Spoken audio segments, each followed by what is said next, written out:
Welcome to Daddies, the podcast. I'm Greg. And I'm Eric. And today we have Pouyan, the keyboardist of Scary Kids Scaring Kids. Welcome. Thanks for having me. Yeah, Good thank you for taking the time to talk with us. You have a very interesting and awesome life and career.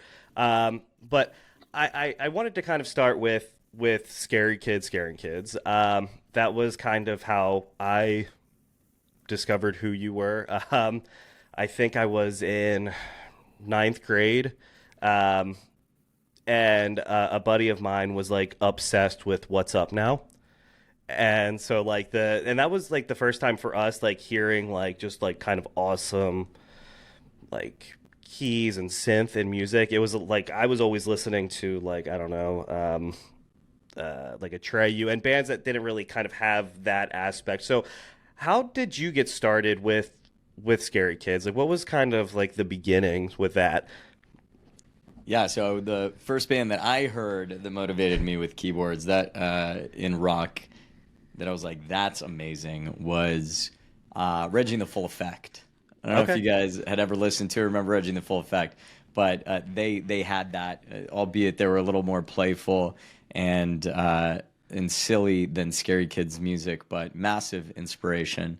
And then also I don't know if you remember or if you ever listened to this, but a lot of hardcore bands back at that time were doing intros or movie, audio segments from a movie, and they would intersperse those in there, or Open Hand, I think, had kind of a rainfall intro. Open Hand was the band right before Seosin. A lot of similar members who played in Open Hand who played in Seosin, and a lot of those audio elements really inspired us to incorporate it, because at the time, it was kind of taboo to use backing tracks as a rock band when we were coming up, and now we do it, but back then it was everything played live, so a keyboard made a lot of sense as a natural fit for that band. The way I got into that band, because I wasn't actually a practicing musician up until the band started. So, but my really good friend Chad Crawford, who's the other continuing founding member of Scary Kids, he and I were just really close high school buddies, and I would go to a lot of his shows. And he's like, "Dude, we should start a band together." And I said, "Absolutely, I can't wait to be a part of it." And he's like, "Let me try to teach you guitar." And I was like, "All right, great." And I failed at it. And he's like, "Let me try to teach you this instrument." And I failed at it. And we basically went through every instrument there was. And then I found a piano teacher in our suburbs. And he's a whole other story. His name's German. He had fled from Russia, but he taught at the conservatory there, right? He'd fled from Russia because I think he was dating one of the KGB members' daughters, right? He was a World War II pilot, really great guy, older guy. And he was teaching at the conservatory there, the Russian conservatory, and he found himself in the suburbs that Chad and I lived in, and which was Val Vista Lakeside in Gilbert, Arizona. And I got to take lessons from him, and he was an amazing teacher, and got me playing classical, like Rachmaninoff concertos, by year one, and we were working together for 2 years. So I took all that and then the electronic aspect of a keyboard, and we kind of fused it and integrated it into a lot of the songwriting that Chad does, and it was a lot of fun. Wow. So it was always it was you two that kind of founded the band Scary Kids. Well, I would say that Chad has always had bands, right? Sure. I wouldn't have started the band myself. We're both founding members for sure, but there was also DJ who played bass. There was, of course, Tyson, who was our vocalist, and there was Peter, our drummer. So Chad, Peter, and Peter had been in a few bands before, and they knew they wanted to start a band with Tyson, and DJ and Tyson were like super tight growing up together. And so DJ played bass. Actually, what did he start out as? DJ started out playing guitar, and Tyson was doing bass and vocals. And then I jumped in on keyboards, and it was the five of us at first. And then Steve joined the band. Steve Kirby joined our band as lead guitarist during the writing of City Sleeps in Flames. Yes, during the writing of City Sleeps in Flames. And then we became Sextet, or six-member band. Sure. Yeah, I remember so the City Sleeps in Flames, like I got that album, and I remember I got it from Borders Books and Music. And Yes. and it was always very difficult for me to convince my parents to buy me a CD versus like a book, because the CDs were more expensive. But it was one of those things where it's like, no, I need to have this. You don't understand. And so I got that. And then I think around that time, or maybe it was a little bit later, and I don't know if you remember, in Delaware, there was this venue called the Harmony Grange, and I feel like I've been talking about this place a lot.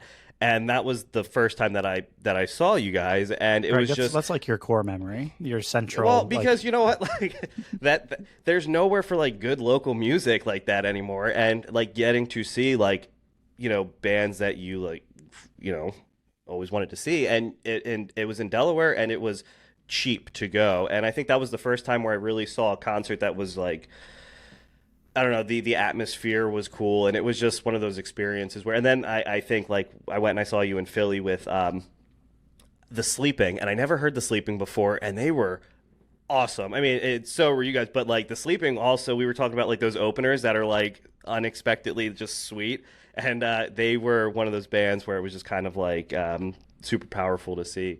But so Scary Kids is currently touring right now, right? Yeah. I'm actually going to see Joe. So Joe, the drummer of The Sleeping, Joe Zizzo, Yeah. he lives a few miles that way.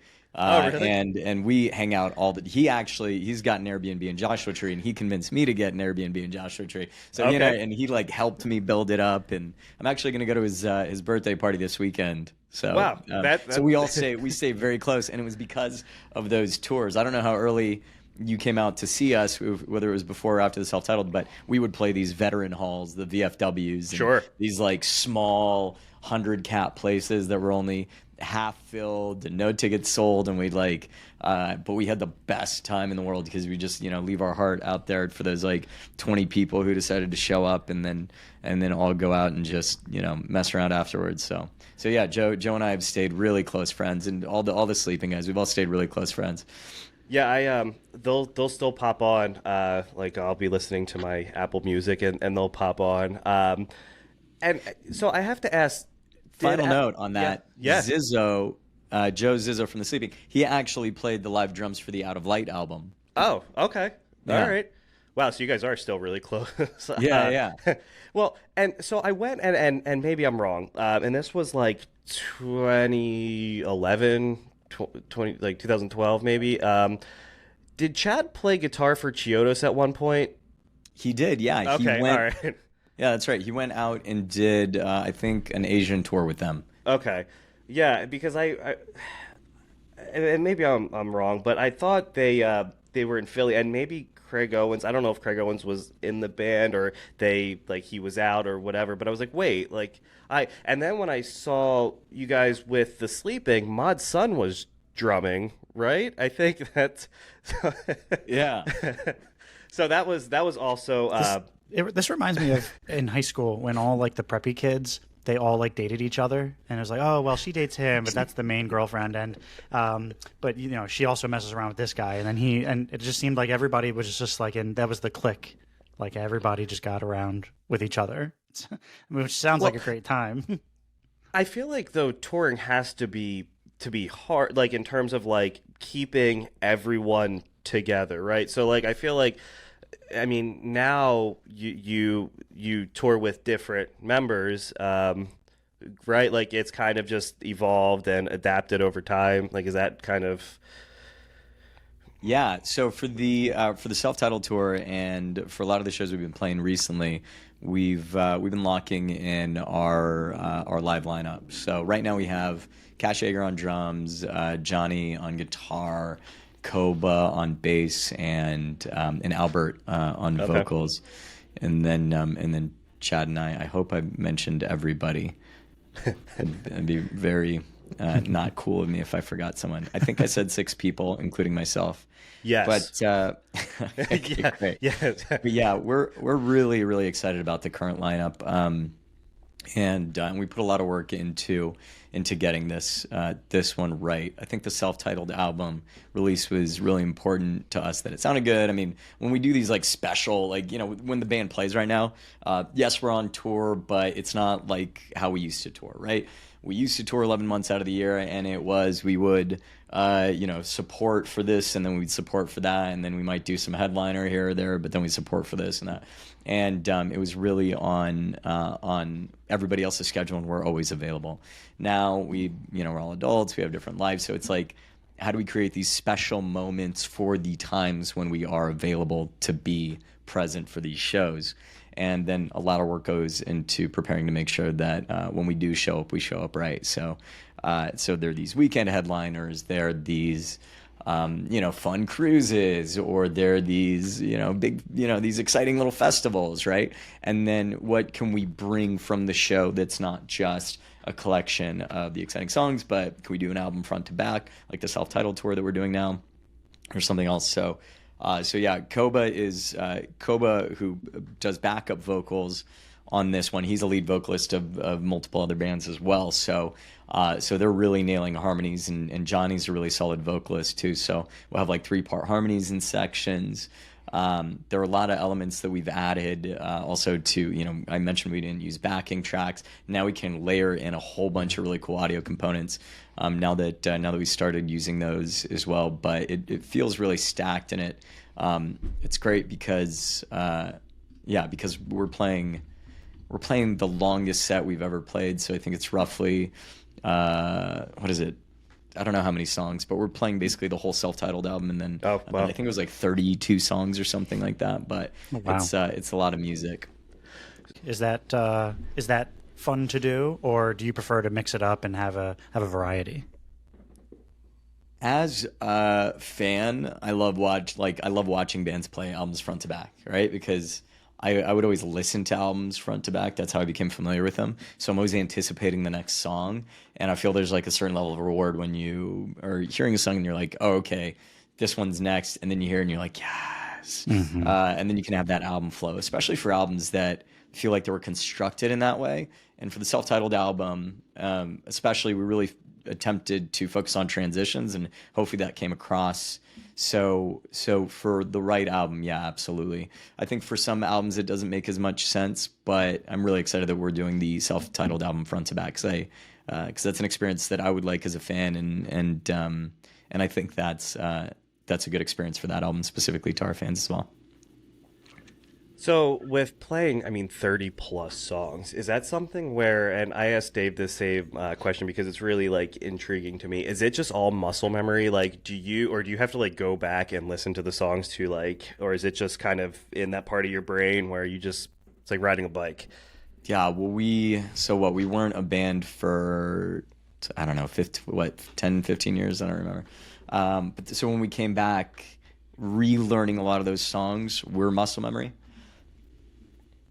But when we did the City Sleeps in Flames album front to back, there were a lot of tracks that we had never played before live, right? Mm-hmm. So there were a portion of the album that I had to learn from scratch. And then same thing with self-titled, when we came back and said, all right, we're going to play the self-titled front to back. All right, we got to remember, we have to like learn all these songs too. So it's a little bit of both. The songs that we did know, because we played them so often, it was muscle memory. Not only like how we played them, but like the on-stage rock out moves that we would have, like they all just kind of came back. But yeah, so it was surprisingly a lot of muscle memory. I remember when I was trying to learn one of the songs for City Sleeps in Flames, and this was after like 12 years of not playing it, or however long it had been, I was having trouble figuring out the part by like looking at my hands and fingers and just being like, all right, it's this note, what is the progression?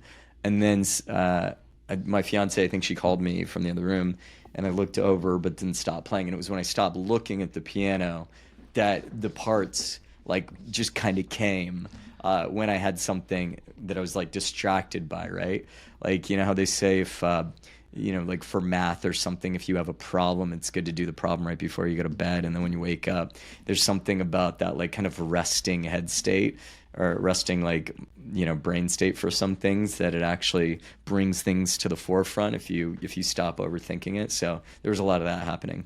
That sounds very like Star Wars, like a Jedi. Luke in A New Hope, he puts the blast shield down, and he can deflect the bullets from the training little thing. You don't even got to look; you just do it blindfolded. It's more impressive, and it sounds like it works. Honestly, Yeah. I just think of dodgeball when he puts the blindfold on. He dodges that ball at the end. You can dodge a wrench, you can dodge a ball. Yeah. So did you guys do or are you? I don't know if there is another one. What was it? The Emo's Not Dead cruise. Were you on that or? We did Shiprocked, which Oh, okay. was more metal. So we were a little Okay. bit on the peripheral of that audience, right? Like Lamb of God headlined, right? Oh wow. Okay. All right. POD played. So there I think of a few of our songs that might connect with Shiprocked and make a little bit of sense there, but not all of them. So we were pretty selective with which ones we played. Man, that audience, that was so fun. Shiprocked was such a great time. Such a good crew of people out there. I feel like too it was always interesting because like in school you always had like you had like the emo kids and you had the metal heads, but like I feel like everyone, at least where I went to school, was just into Scary Kids, like no matter like what group or clique you were in. So it was always really interesting to go to a show and just see like a whole like hodgepodge of just individuals just digging the music. But I've been seeing a lot of like the whole like and with the what was like the fair or the when you were young or whatever that festival that's been happening every year. I'm glad that there's like a resurgence of just all this awesome music from all those years ago. From back in the day. Yeah, it's really cool to see, man. I love how people are unironically like connecting with music that meant something to them in the past. I feel that there was definitely a period of time when it became pretty cringe to connect with this stuff, and now everyone's embracing it. I think it just makes for a much better time. Yeah, I definitely went through that phase for like, I don't know, 5, 6 years where it's like, oh man, all the old stuff I used to listen to was just, I can't do that now, Yeah. And now I find myself only listening to like that. I don't know, but I did go through Yeah. that cringe phase where I just couldn't be associated with any of the older bands I listened to. Right. But I think we all go through that. Maybe Eric, I don't know about you, but I feel like that's just I did. I jumped ship, and I was fully in on like Dua Lipa. Like Dua Lipa's. That's. I mean, and then I was like, no, I don't want to listen to The Devil Wears Prada or anything like that. I'm done with that. That was old me. So I saw you mentioned that you did work on what was it, People versus O.J. Simpson? Yeah. What was that like? What was your involvement in that?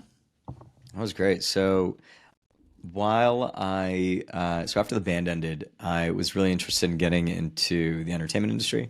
I've always loved movies and television, and been a big fan of it. So when the band ended, I actually tried being a musician for hire. Played with Mod Sun, Okay. DJ'd for him for a bit. He was a beautiful soul. Love that man.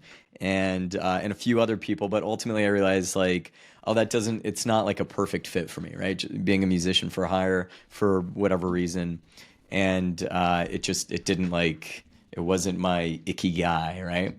And so I decided to go back to school. And while I was in school, I figured I'd start getting experience. I went back to community college and I worked really hard and got a scholarship to USC, which has a really great film school, and was really fortunate to go there. And in order to pay part of my way through school, I was doing all these short form productions, right?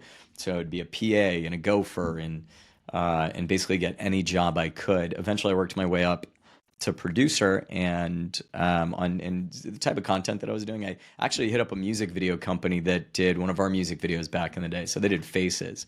So I hit up that guy and I said, hey man, if you got any work for me, set me up. He put me up as a PA. Really, really great guy. His name's Stephen Buchanan. And so he owned this company, and he really helped me out. In fact, he even let me stay in his apartment complex at the time, and basically broke me. He was a large part of how I was allowed to survive in LA in the early years. And he would give me all these jobs. Eventually, I worked my way up to producer, and one of the jobs that I worked on was American Crime Story People of the O.J. Simpson, and it was myself, Joel, Kazuo Knernchild, and a few others. Joel directed it, and we were this small group of four people who produced the BTS. And I was fortunate enough to be attached to this project that Ryan Murphy, who's kind of a legacy producer, just a massive dude, right? Like killer showrunner. And relatively early in that process of my career, we had won an Emmy for that project, which was great. So we got that recognition. But yeah, it was a bit of hard work to get there, but it was really a lot of right place, right time, and just being attached to the right project. So that was really exciting. It's got to be rewarding. Yeah, Go ahead. Yeah, I worked at a talent agency at a time, ICM Partners. So I just graduated college, and when we got awarded the Emmy, a lot of the agents would go to the Emmys, right? The talent agency, it's that, Ari Gold environment. If you ever watched Entourage, it's that whole thing, right? It's that kind of energy. So there's a very strict hierarchy, and I was an assistant at that time, and I was sitting next to Ryan Murphy alongside, and you can see Ryan Murphy in the background of the picture on my Instagram, me holding the Emmy. And Ryan Murphy's there, and a lot of the agents, they were like kind of scattered around the place, but we got really premium seating because we were nominated. And a lot of the agents are like, "What the fuck is this kid doing? This little shit. What is he?" And I'm not gonna mention it to them because it was, I don't know, awkward for whatever reason, but that was a really funny moment. I was like, it was interesting for sure. Yeah. Does Ryan Murphy American Horror Story too, right? That's right. I know, he does American Horror Story, American Crime Story. He's I think it was called Hollywood. Really, really beautiful stories about early Hollywood and I think coming up gay in this environment. And Glee too, right? Glee, yeah. That was one of my favorites. Yeah, my wife loved Glee, and I watched a few episodes, but yeah, that was her shit. Like, she loved that show, and that's the reason why I know that name. And so when you said Ryan Murphy, I was like, wait, I know that name. Anytime I'm like, if I mess up on stage, or if I don't feel good about a part that I played, or if I feel like the crowd's not really bringing it hard enough, I'll think about his hair flip, right? I don't know if you remember that reference, but there was a comment in Glee about how if you're not a good enough like your hair compensates for your performance, right? Like they're all hair flippers. I don't remember the exact quote, but I think about that all the time when I'm like frustrated with my performance and I just headbang. I'm like, oh man, it's that Glee hair flip. You have a little pizzazz, yeah. Yeah. Something about the hair metal from back in the day. Yeah. Oh yeah, totally. It was good, but maybe that added to it. Well, and so I've been watching a lot of. Anytime we're having anyone on, like, I'll just straight just obsess over like that band, just like watch like live videos and just like really kind of like dive in. Did you always use a keytar, or was that? No. I was newer. We always felt like we needed a keytar, and in fact, like people would confuse me for someone who played a keytar, but and we always kind of wanted one, and then we got one, and I had to like relearn all my parts like this instead of like this. Sure. And that was a bit tricky, but it's so worth it, man. It's just such a fun instrument. Now, how heavy are those? Like compared they're to massive, but they're light. They're massive, but they're light. It's all plastic, right? So plastic in like computer chips. But let me show you how big it is. Yeah, should sure. I? Yeah, Yeah, please. Like, okay. So here's a normal guitar case, right? Okay, yeah. And then here is the keytar case. God, Holy shit! So it's like, yeah. So wow, so it's literally like, And it fills up the whole thing. It's all the way to the top, right? So it's like, yeah, it's huge. wow. Okay, so there is it's like comically large. Well, they do. They always Comically look so large. massive when someone's holding them, and I guess Yeah. it is because they are massive. Look, I'm not like I'm already not 6 foot for sure, but that thing definitely makes me look like I'm like I'm a little Smurf guy. on stage. But it's just man. so damn fun. I'm not getting rid of it. No, it looks right. I was watching the video of you playing it, and it looked right. But one thing I do have to ask, and I was asking my wife and Eric, do you I saw your hands going up toward the neck of the? Do you have to tune or do anything with that, or was that just your hand movement, or was there Yeah, so the neck holds all the a lot of the pitch bend, modulation, volume, and a few other effects, right? So I'm kind of making adjustments to all those in real time, and yeah. Okay. Wow. So that just seems really complicated, involved. I play guitar, and that's I feel significantly easier in terms of you have your pedals in front of you, and you don't have to do anything like that on a giant, massive. Yeah, yeah. I mean, it's I can't say whether it's easier or harder. Definitely not for guitar, but I can say that I definitely adapted to playing a upright piano or a upright keyboard, right? And shifting all of that to, it's a slightly different language, but it's also fun. It's just nice to be mobile. Sure. But there's this rock element of I can't swing from the rafters or jump into the crowd anymore because I've got this clunky thing and I'm going to hurt someone, right? So having the upright keyboard was a lot more fun for the moments that I'm not playing. But now when I'm playing a part that people might want to see played, I have the opportunity to move up to the front of the stage or to move to different areas and highlight or accent those specific kind of exclamation points on our song, which is the trade-off. But So do you just is it hooked up just like a wireless system for a guitar, but it's just for a keyboard? I'm plugged in. I've got a quarter inch, so I'm not wireless. Okay. Yeah. Okay. Yeah, that I guess also makes sense. I went through a phase of where I thought wireless was the only way to go, and then I realized that that was just me seeing people doing it and not so I've learned now that most people actually do play with wires and they're actually plugged directly in. I mean, it's case by case. I would say that look, if we prefer wireless, right? Yep. The candid truth about it is that we prefer wireless, but that comes at a cost. And the shows that we're playing, candidly, we're barely breaking even because they're all fly dates. So we'll fly out there and we'll do it. So all the additional expenses they'll go into improving our rig, but it's piece by piece. And so you're kind of located away from the band, right? So when you guys come together, is it are you meeting, practicing, and playing shows, or you just go in, you've kind of perfected the show part, and you're just kind of meeting up there and doing the performance?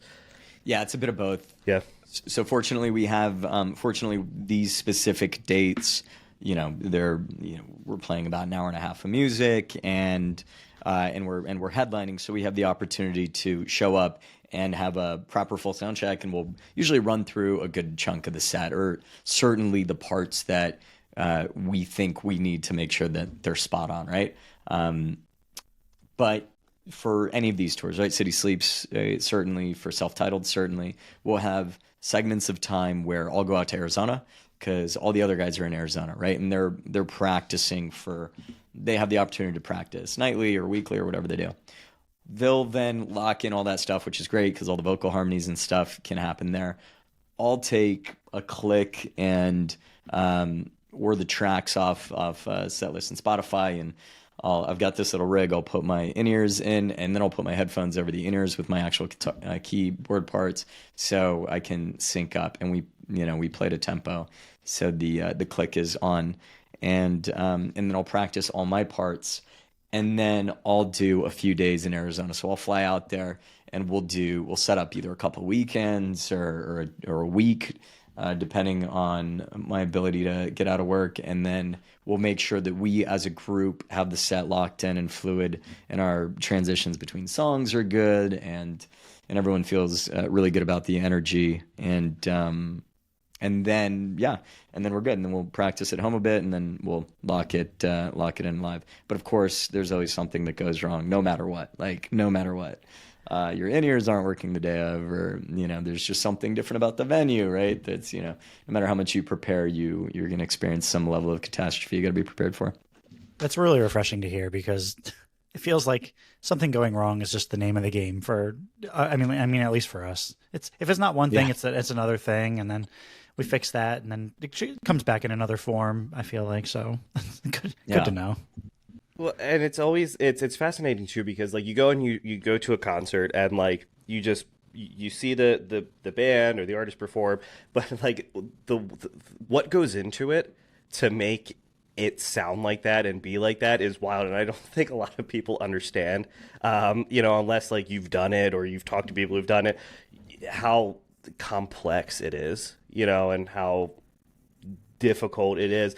And I do have to ask, so do you use and I've always wanted to know this with anyone, do you use like a click track when you play live? Is that something that is, and if so, like if that, like if you like can't hear it, does that fuck everything up, or like how does that factor into the overall set? Yeah, so back in the day, we used to just play live, no click track, and use the front stage monitors, right?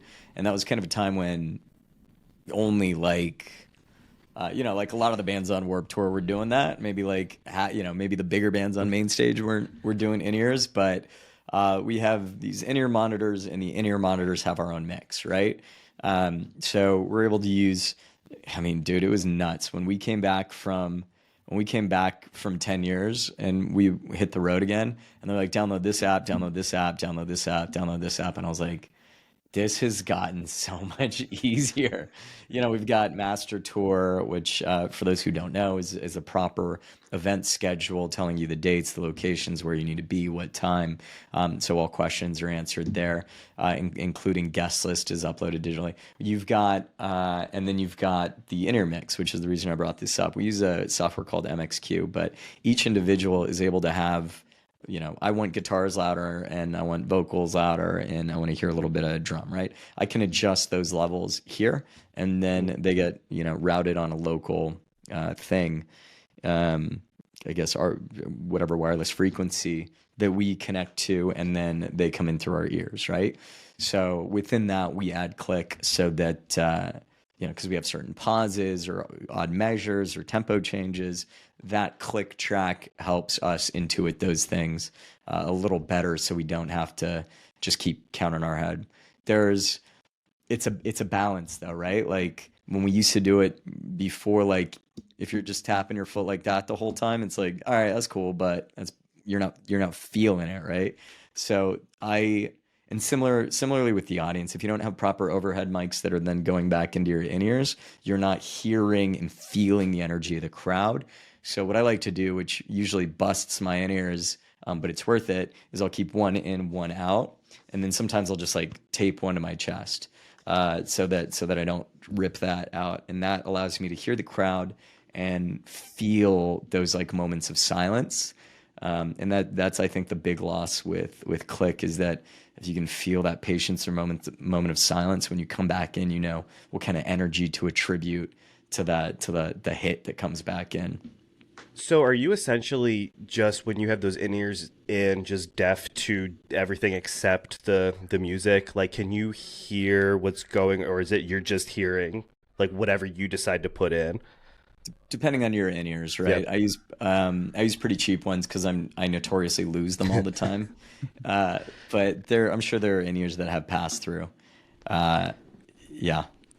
Well, it's always fascinating too to see the mix that like individuals use. I think it was maybe Alex Lifeson of Rush, and like apparently his is like notoriously like it's just it. Well, I guess it was like just like Neil Peart's like bass drum really loud and like a little bit of bass. Like it's weird to me, like what, and so it's just I guess whatever you're comfortable playing with, right? Because if you can, especially now, adjust with whatever you hear. I do always see too, like I'll notice like a lot of times the singers will pop them out, and I'll see them do that and then put them back in, and like I always was kind of wondering like what the reasoning was behind that, because so if you take them out, are you still able to? I guess the mix becomes different, right? So then you're experiencing, I guess, a different sound essentially. Yeah, depending on your monitor mix. So we'll still keep the monitors live, right? And those are, for those at home who are less familiar with this, the monitors are just the speakers that play audio for the stage. And so we'll have a mix in there, and it'll just basically be like the front of house mix. So the same thing the front of house is hearing. So we still hear audio. It's just not our fine-tuned levels. Okay. So speaking of, yep. I'll tell you what I never, this never happened to me before, but if I go to a show and it's indoors, I forget what it's called now, but the Electric Factory in Philly is the one that did it for me most recently. I the last time I left there, I think I left there deaf. Like I couldn't hear, my ears were ringing the whole day the next day. Is that not a thing for you on stage? Like if you take anything out of your ears? I mean, I just think I've broken that part of my ear that rings, right? No. Like that, it just doesn't ring anymore. It's not to say that that the volume's any quieter. I think it's just I've adapted for better or worse. Evolved into you don't need that part, right? Yeah, it's been numbed and healed over and scarred over. I feel like I'm at the point in my life where I have to wear earplugs when I go to a concert anymore. I don't have potato ears for the next like 5 days, and I can't hear anything. Mm-hmm. But that was always something too that I refused. Like younger, going to concerts, I was like, I'm never going to be that guy, and now I'm that guy. Yeah. I'd see it and I'd go, look at this guy. But now that's us. I need it for sure. Well, hearing's good. Yeah, and it's once you lose it, it's gone. It's gone too. So, so speaking of like technology, and I know like a lot of music now is technology based, but like you've also like dabbled and worked with like AR, Web3, AI. So like, how did you get involved with that? Yeah, so I mainly focused. I dabbled in those to a certain extent, but really my core work was in virtual reality, and I got introduced to that while working at the talent agency I mentioned previously, ICM Partners. When I was there, while I was in college, the first VR headsets were coming out. And I was really interested in the new ways that we could tell stories immersively, right? I was a big fan of alternate reality gaming, which is kind of that it's that bridge between immersive theater and like self-discovering like a narrative within your environment. And virtual reality seemed to offer something similar to that really excited me. I was also a gamer from childhood, right? Big fan of, any video game, super addict. But over at ICM, I was attracted to this. So I moved from the motion picture literary department over to the digital department, where we got to focus on all of those things, right? And at the time, we really focused on VR and AR. And I got the opportunity to work for this company. This company had reached out and said, hey, if you're interested, we'd like to hire you. There's an opportunity over here. And that was for a company that was led by Robert Stromberg. He was the production designer, the creator of the world of Avatar. And so you can imagine, the imaginative experiences he would create. And on the board of advisors was Steven Spielberg. And our CEO is a really great guy named Guy Primus, who had a lot of business savvy and came from Harvard and was just a really, really smart guy. And I got to work directly under him. So it was a really cool opportunity to learn from some extremely talented people. And so, of course, I said, yes, absolutely, let's do it. And so over there, we got to create some really cool experiences. One with D-Box that ultimately didn't get released, but it was like motion share. And then from there, we saw an opportunity to create a Jurassic World experience. So we created this Jurassic World VR expedition, right, is what it's called. I'm not sure if it's still there, but it was originally released to Dave & Buster's, and it was this kind of 4-seat experience, right? Okay. So yeah, that was a lot of fun. And then from there, I worked with, I continued to work on a lot of different VR experiences, including one that I think you can get on the Meta Quest right now called Wolves in the Walls. That was created by Fable. That was an Emmy Award-winning piece of content that I had nothing to do with content development for, but was just focused on distributing it. But it's so good. I would highly recommend you check it out if you have the opportunity. It's basically like a 30-minute short interactive film. And yeah, really, really enjoyed it. And I think ultimately had to depart that space because, it's just some of these startups, some of the startups have been failing in recent years, and VR specifically it doesn't have as many opportunities today as it did that at that time. Yeah, I feel like especially with the Meta Quest, I know Eric convinced me to buy one. And we went through this phase of playing that thing for like 2 years straight, and then it's just kind of like we just don't use it as much. But the content, there was some really cool. We played this game. It was called Onward, and it was like this tactical shooter. And to be immersed, where like you're like help, I'm getting shot at, and like being there, and like the games were so like responsive, and we would play mini golf, and I mean we did that every night for like 2 years straight. It's a ton of fun. It's a whole nother thing, as long as you can do it without getting sick or getting a headache. Well, that's the problem. Like I can only do it for like I can game for hours and hours and hours, but I can't play VR for more than like an hour, without feeling, I should probably take a break before I get a headache. But I feel like some of the best games are on. So it's a real catch-22, damned if you do, damned if you don't, because there's some of the best content. I feel like that's on the Meta and I guess the Apple Vision. I don't know if they do gaming on. I just don't have the money to get that. So. PlayStation VR too. Yeah. Oh yeah, right. And I think for me, it's critical mass, right? For years we said, all right, in the next 5 years, all right, it's the next 3 years, it's in the next 2 years. And I think ultimately audiences just aren't crowding around virtual reality like the market expected it to. So, it is what it is, but ultimately you need people in these metaverses if you want to enjoy the metaverse. I'm going to show you guys real quick, if you don't mind me moving my camera. Yeah, sure. Yeah, please. How many different headsets I have right here. So you got the PSVR, you've got the early Samsung phone. I had a Google Cardboard there, but you got the newer ones. And then up there you got the Magic Leap AR as well as the Oculus Go and like 3 different Rifts. So you have all of them pretty much. You VR pretty hard. Yeah. And those are the ones that I have still kept. For those who haven't tried it, I'm still like an evangelist. I'm like, you got to check it out. Go check it out. So I'll hand some away too. To anyone who's like an enthusiast, I'm like, here you go, take it. That's awesome. What's your favorite? My favorite experience? Yeah. Or my favorite headset? I would say the Meta Quest 3. I mean, Apple Vision Pro is ridiculously priced. I don't understand their strategy there, to be honest. It doesn't make any sense to me. But look, they're a lot smarter people than I am and understand this industry. I'm sure they have a lot more data points than I do too. So I'm sure hopefully they know what they're doing. But I would say the Magic Leap, the AR device, is probably my favorite. But similarly, it's unreasonably expensive, and they're actually about to go the way of the dinosaur. They're selling their company for parts and for patents. So I would say the Oculus Quest. Yeah, whatever the new Oculus Quest is, they get it. I think they understand what the average user can afford at the price point that makes sense for them.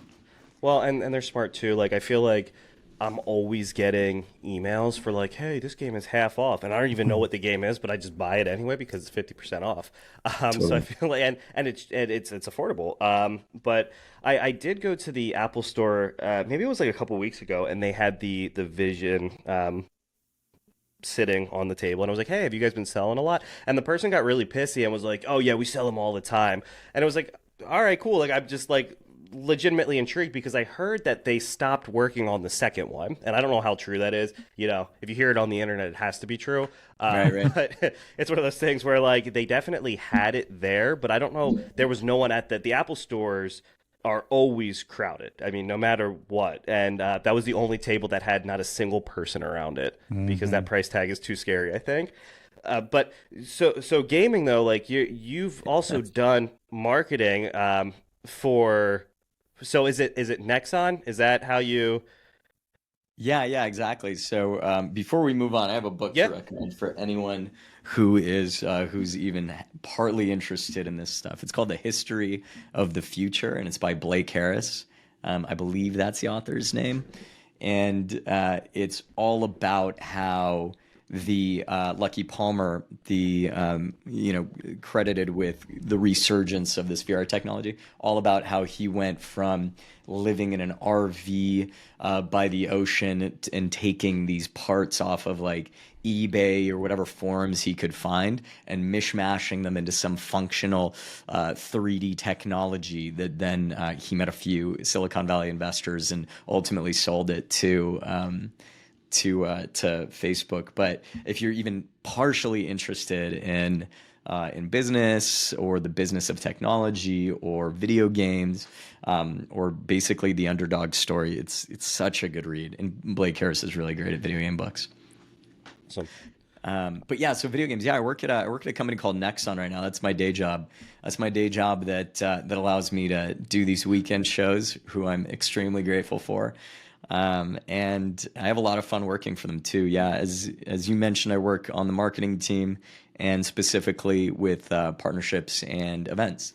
So over there, I'll organize and put on some of the annual events that we have there, like Maple Story Fest or some fan events around Anime Expo or that kind of thing, and then work with partners to do some brand collaborations and IP collaborations.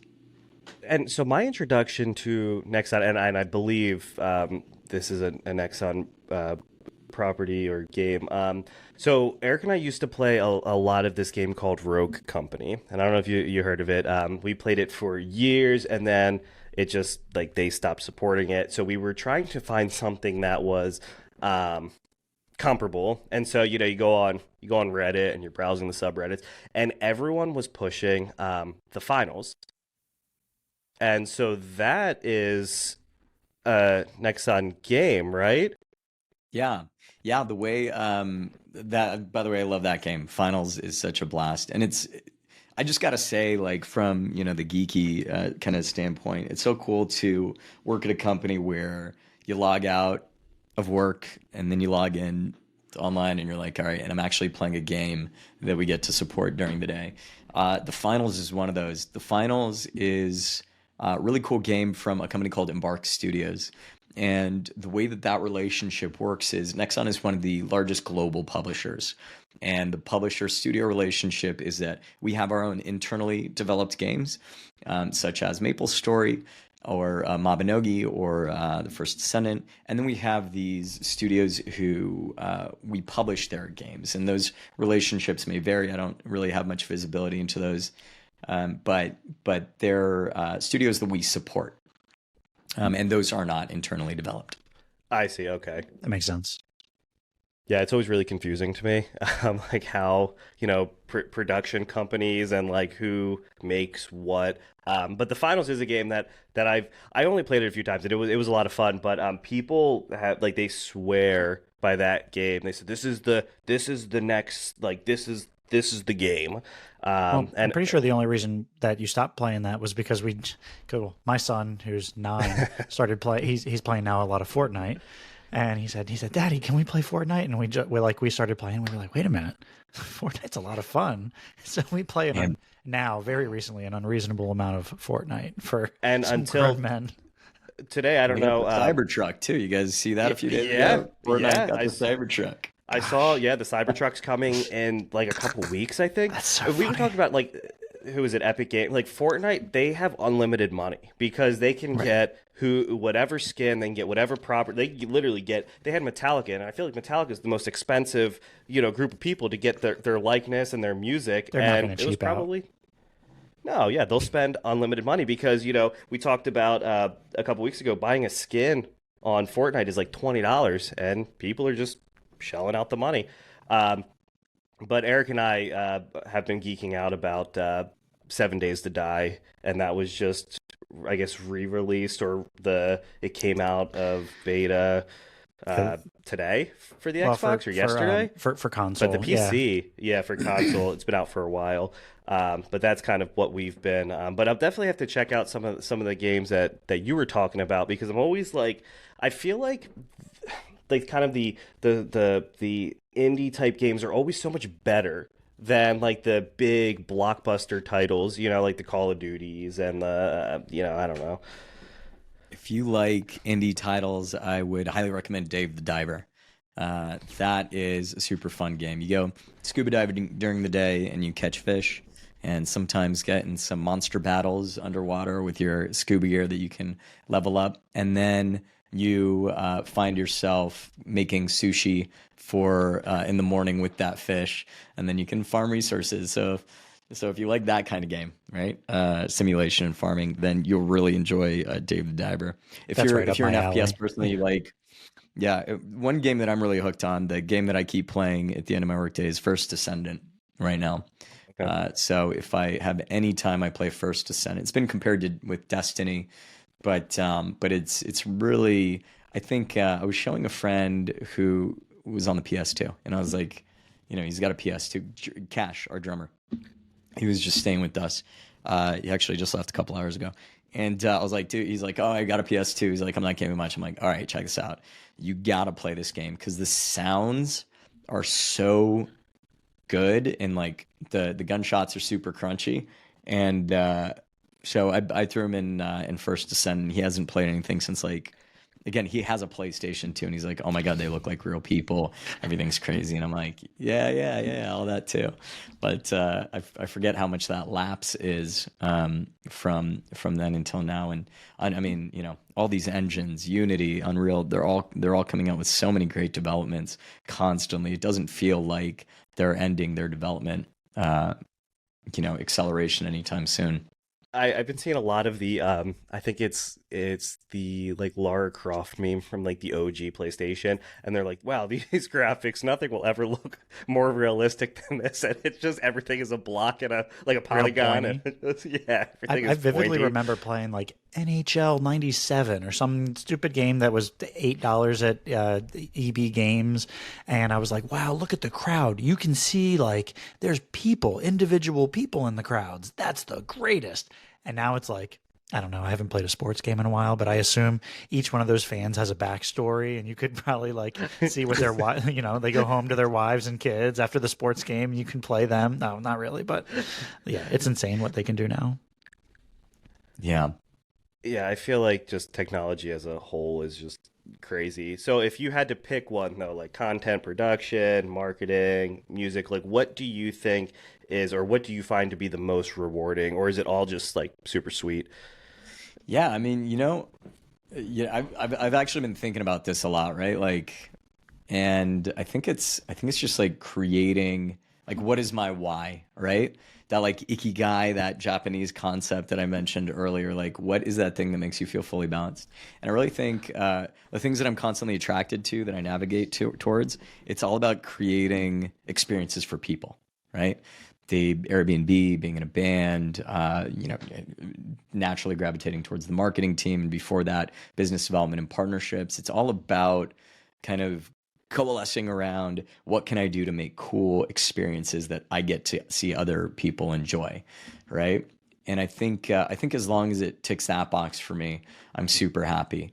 I know to a certain level, to a certain extent, there has to be some creative satisfaction in it for me. And I think some kind of form of expression, creative expression within that is really gratifying. But it really is just building community experiences, and I think it all comes around community. Because I mean, save for a few really frustrating Airbnb guests, I actually look at, like we spent a lot of time, my fiance Ariel and I, we spent a lot of time out in the desert, out in Joshua Tree, building this house and then releasing it. And releasing it out into the wild where people can experience it. One of the most gratifying things is if someone compliments a certain thing that they saw that we do and put time into. So I love responding to those and being like, oh yeah, it's just right over here. Like, oh, and this is how we designed it. You just gotta, those for some reason, and that shouldn't be fun or rewarding, right? Like it's not anything else than other than like customer service, but there's a certain pride I'm taking in it. It's not related to finances, not related to, ego or being on stage, which might be some of these other variables that contribute to those other aspects of life, like content production. So I really think it is just building cool community experiences that other people get to enjoy, that I feel that I got to provide to them. Yeah, I think that's what makes it like cool, just because like it's yours, and I think that's what makes something like super rewarding. Like even if it's like I find myself like finding happiness in like weird things, like doing weird things, but it's mine, it's what I do, and I think that's that's huge. But yeah, I well, Pouyan, thank you for taking the time to speak with us. This was a very we've been looking forward to this for a while, and I also really appreciate the fact that you phrased your "what is my why," because I was asking people what is their why for a while, and then I stopped because I was like, I don't really want to I don't know if that's like prying too much or asking people that. So I really appreciate that you answered the question without me having to specifically ask it, but also just for taking the time to speak with us. Eric, do you have anything else? Yeah, no, thank you. You've been great. Certainly, variety is the spice of life with you. You kind of have your hand in a bunch of pots, and it's very cool. You're not. It seems like you're not just settling in on one thing. You gotta, it speaks to that. It seems like you have maybe your love language is what is it? Acts of service almost. You have that gratification through almost like pleasing others, sort of. I just wanted to comment. That's very awesome, and you have that locked in. It seems so. I do have to ask though too. Thank you. Will Scary Kids be coming to the East Coast anytime soon? Yeah, I think so. We were just there last weekend. That's what we were just talking about. That. Yeah, we were Sunday. You guys were around. I was right? like, what the fuck? Yeah, really. Where were you guys? Yeah, I'm right. Apparently, we were. Yeah, yeah. The tickets are still at will call. What's going on? All right. So, will you be coming back anytime soon? Besides. Yeah, man. That. I mean, maybe in like 3 years. Yeah, fuck. I know. Yeah, keep up that cadence. Yeah, exactly. We got to keep up with that cadence. Yeah, we got to figure out what the next special event is, right? So hopefully soon, but we're doing it a lot less frequently these days. Yeah, we'll definitely make sure to getting out the next East Coast tour. You're not going to like this answer. Is most likely going to be Florida at some point, but that's still probably going to be like 9 months away. Fuck. So I told Eric, I was like, I refuse. I will never drive to Florida again. You've got a Jacksonville shirt on right now, dude. Yeah, you but like that drive, we just drove to Florida. Like I hate that fucking drive. Like I just feel like it's just so miserable and long. And like so, I mean, shit toured, but like I couldn't do the long drive. And I feel like there's just something about that specific. So I would rather just fly to come out to the show than to drive. So that's a possibility. Yeah, I think Boeing flights are only going to get cheaper, so maybe you could take one of those over. Yeah, right, sure. Well, thank you again. I'm Greg. And I'm Eric. And we are the Daddies. Thank you for listening.